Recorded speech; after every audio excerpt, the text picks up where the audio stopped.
Beautiful, yo.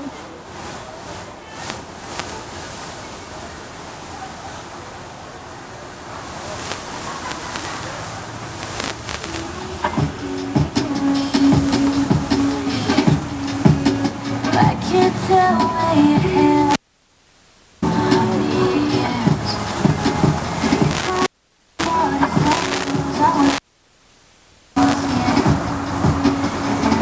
Is Qatar and Kennedy? Yeah. So beautiful, so beautiful. Get rid of all of them, yo. Yeah, use them all up. Great job. Excellent.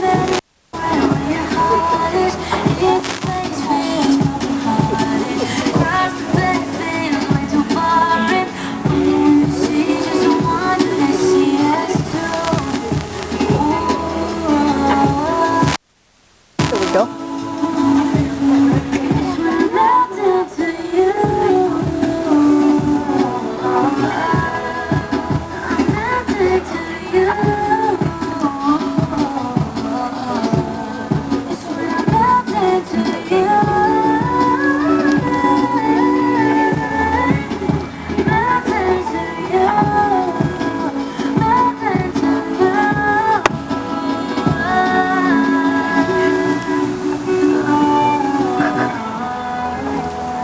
Who gives this woman to be married to this man? We all three do. Perfect, perfect. Go ahead, you step forward, Davon. Shake his hand, give him a hug, whatever feels right to you. There you go. Yep. Perfect. You look amazing, Ravyn. You feel okay? Yeah. All right. Get settled. Settle you. Wait for the instructions. What I say about being present, Davon? Come on. All right. You ready to go? Yeah. Okay. Good afternoon and welcome. Please take your seats.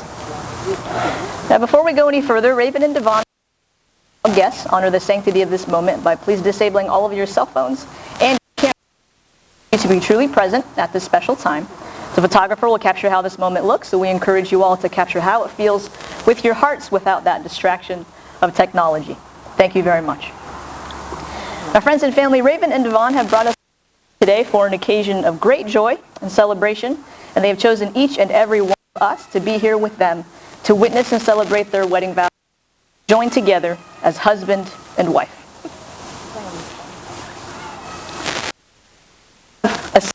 To have a marriage, and when you think about it, the whole thing is strange.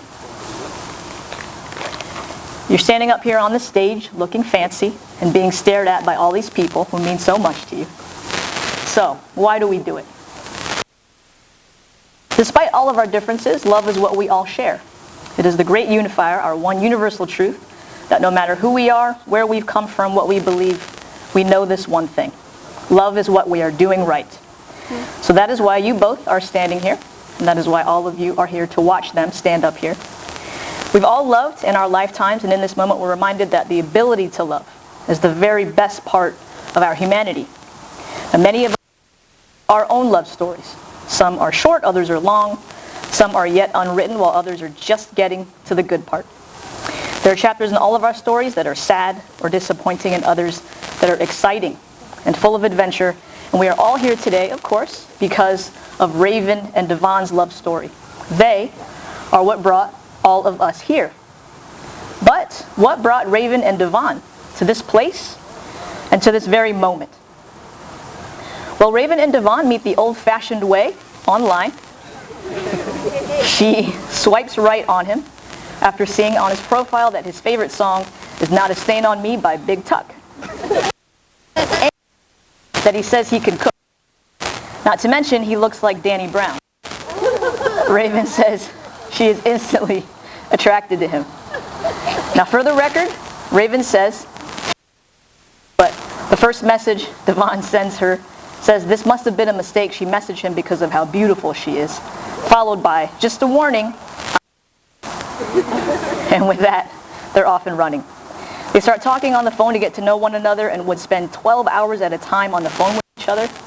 Davon honestly was only really using it for someone to vibe and have fun with, but he's glad it turned out to be so much more. So, for their first date, Davon takes Ravyn to Herman Park, where he sets up a picnic for them. They've been talking about cooking a lot, and Davon says Ravyn is a health nut, so it had to be healthy. So he spends hours in the kitchen preparing a chicken salad. Unfortunately, due to COVID restrictions, they're kicked out of the park, but they are not deterred. They grab a new spot near the Butterfly Pavilion outside the Museum of Natural Science and talk for hours about anything and everything. They genuinely enjoy one another and want to learn more about each other, and that is where Ravyn says that they have their first awkward kiss, like peck on the lips, middle school type kiss. For their second date, they try to go to the movies, but again, with COVID, the theater is closed, so they head back to Herman Park. Davon makes his car into their movie theater. He uses different fabrics to cover up his windows and provides drinks and food. He brings her favorite movie, Dreamgirls, to be their feature film for the night. And about a week later, Ravyn says yes to being his girlfriend. And from there, Ravyn and Davon's relationship continues to develop organically and flourish. Davon meets Ravyn's daughter, Kennedy, and they go on a weekend trip to San Antonio for their birthday. And they continue to spend their time enjoying each other, getting to know each other. Before they know it, they're both a steady constant in each other's lives and looking toward a possible future together. They know that support and companionship are things that they've both been lacking before they met each other. And now that they've found it in each other, neither of them want to let it go. So one day, last winter, Ravyn and Davon spend all day together with Katara and Kennedy. He takes them back to Herman, where he and Ravyn had their first date, and they even go back to the same park bench. Now, with this scene playing out, Ravyn thinks Davon is definitely about to propose. She is wrong. As the afternoon goes on, Davon tells everyone that they have a dinner reservation that night at a new place. It's called the Rainbow Lodge. In the middle of the day, I love getting a phone call where she says, but I gotta put you on mute because I'm with a patient and don't want a HIPAA violation. While my hero is saving lives, I am elbow deep in a server that can shut down a multi-million-dollar company in an instant, but it all feels natural. Watching her open a gift that I thought long and hard about and smile is priceless. I would characterize our relationship as compassionate and generous. I am marrying Ravyn because I know her on a deep level. But Ravyn and Davon, I did not know you two before you met each other, but what I know by knowing you now is that you are better together. Whether you're enjoying a night in at home, playing Overcooked, or out on your latest adventure with the kids, it's clear that no matter what you are doing, you truly value the time you get to spend together, and that you have the best time when you are together. And sure, you get so committed to making your relationship work, to making your partner feel appreciated, respected, and loved, to choosing each other again and again. You communicate openly and honestly and always prioritize each other. You always work together as a team. You fight fair, believe in apologies when wrong, and accept the other person's feelings and heavy matters. You have compatible life values and goals and work together to accomplish those goals you set forth for yourselves. Together, you are unstoppable. And you have come such a long way from being two individuals who simply wanted a better life for themselves, from studying until 2 or 3 o'clock in the morning to prepare for your tests. Now, you're able to come home to each other. And acknowledge that this person standing across from you right now, your person will always be there for you, no matter thick and thin, is the very foundation for living your best lives. So as you thank you for inviting all of us here to celebrate with you. And now to the community. Before you stand these two people who love you very much. Ravyn and Davon have invited you here because of your friendship and your special relationship to them, of course. They're families of blood and they're families of choice. It is through each of you that Ravyn and Davon have formed their values of unconditional love. So in this moment, they want to give thanks for all the rich experiences and examples you provided, which brought them to this marriage. We also honor those who could not be with us today, but who are nonetheless a part of this commitment. And parents, in this moment, Ravyn and Davon offer their profound gratitude in raising them. The precious gifts of love and support you've continually offered have inspired them to become who they are today, and they celebration of love. Without you, it is very simple. This day would not be possible. So to everyone here, your love and support will be important always. I charge you to remind these two of their unbreakable bond and help to do everything in this marriage to give them your love and your support. So I ask all of you today, do you promise to encourage and inspire their dreams, to a couple, to be their friends and their support, not just today, but every day to follow? Do you all who are assembled here support this union and affirm that these two should be married today? If so, please respond with a big, resounding we do! That's right. We do. So now, as a unified family, may each maintain a commitment to that love and support each other through the many joys and hardships you will share. Thank you for that shared commitment to this couple. And to you, Ravyn and Davon, remember that you do not walk this path alone. To accept an outreach hand when you face difficulties, not an act of surrender, but an act of faith. So as your witnesses, you just heard, we all pledge to provide that web of love and support for you in your new life together. So as you look around at your beautiful loved ones here today, and as you embark on this next chapter in your lives, you can know without a doubt that you are loved, supported, and affirmed. Now, Davon, you met by chance, and then you fell in love, but you're here today because you are making a choice. You both are choosing each other. You've chosen to be with this person who enhances you, makes you think, makes you smile, makes your days brighter. You're about to make promises to each other that you intend to keep. You're going to vow to take care of each other and to find happiness in the other. So Ravyn and Davon will now exchange their vows, which have each taken the time to compose on their own. Davon's going to go first for us. Do you want the mic, Davon? Yes. Okay. Never. I want to thank everyone. I got permission to be so that's what I'm going to do. Requires a warning. We had first met at the beginning of COVID-19. The emergency stay-at-home order was stay home if you're sick. Come over if you're sick.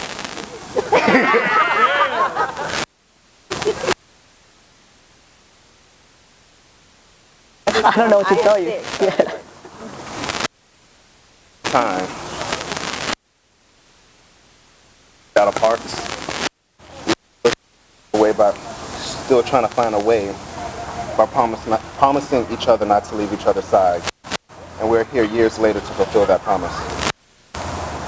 Being up at 3 a.m. when I wanted to sleep, but still wanted to help you study for your quizzes and tests so you can be a nurse, really showed that you had my heart in handcuffs. I guess that's why you call it cardiac arrest.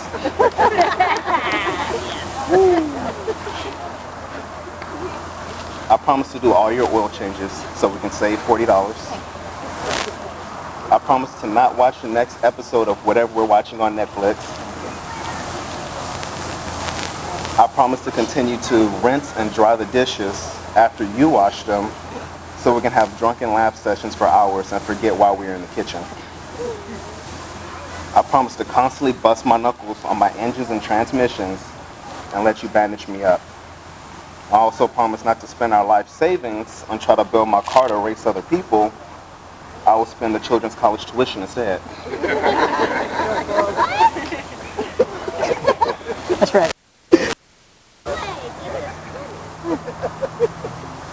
I promise that what is mine is yours, except my PlayStation collection and my Dodge Caliber SRT4.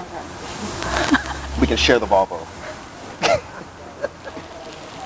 I promise to be a shoulder you can cry on after you watch 100 Hallmark movies that share the same story with different actors. I promise to not waste my margarita and hot dog on you as I stand up to cheer on the Houston Astros. I guess now when someone refers to me as my last name, we can both look them in confusion and ask them not to use our government. Enjoying life with you is fun. From the 3 a.m. shits and giggle sessions to the 3:15 a.m. argument because someone has giggled and shitted. We have decided to get married during hurricane season, and we both know that no relationship is all sunshine. But together we can grab an umbrella and survive the storm together. My biggest promise is to keep loving to love you. It's as natural as the sun coming up and as it's setting. Thank you. Perfect. Perfect. Yeah, they're going to clap for it. You're actually like glistening. It's not even, what doesn't even look bad. Okay, right. Dripping, dripping. Yeah. Do you want to hold this or no? I'll hold it. Yeah, okay. Let him wipe your face for you. Yeah, there you go. Not right now, not right now.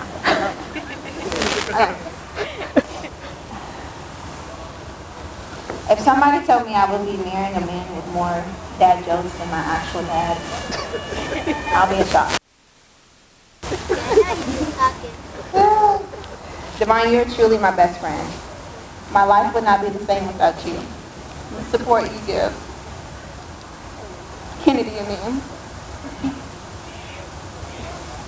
When we sat at the park bench at Herman Park in our first but not last 10-hour phone conversation,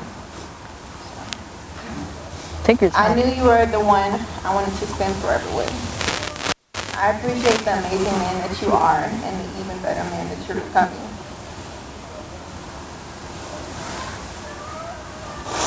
I always feel hurt by you even when I'm silent. And that's something that I would never take for granted. I promise to be by your side and support you mentally and physically through everything that life throws. I will always work with you and not against you. I am not only committing myself to you today, but to Lucas, Diana, and Katara.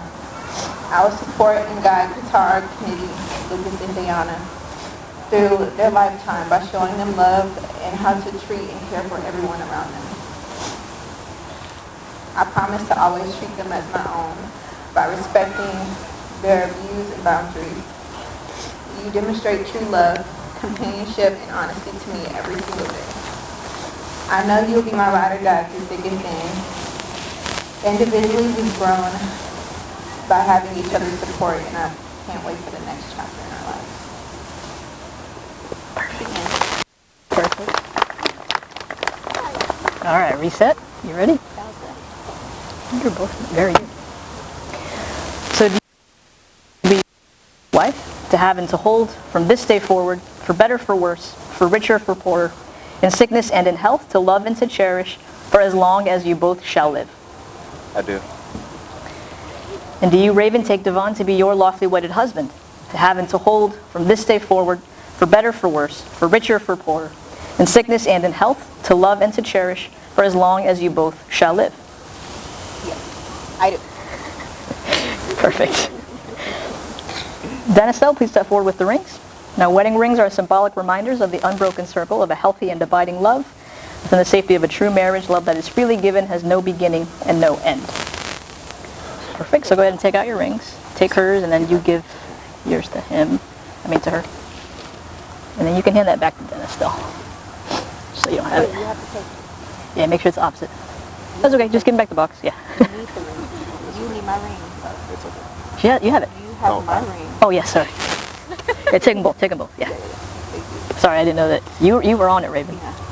It's okay. I don't listen to it. Whatever. So, Davon, you're going to take Ravyn's ring and face her, and as you put it on her finger, you're going to say, Ravyn, I give you this ring Ravyn, I give you this ring as a symbol of my love and devotion. as a symbol of my love and devotion. That's it. So encouraging. Perfect fit. Same thing. Ravyn, as you put the ring on Davon's finger, you're going to say, Davon, I give you this ring Davon, I give you this ring as a symbol of my love and devotion. as a symbol of my love and devotion. Perfect, y'all. Perfect.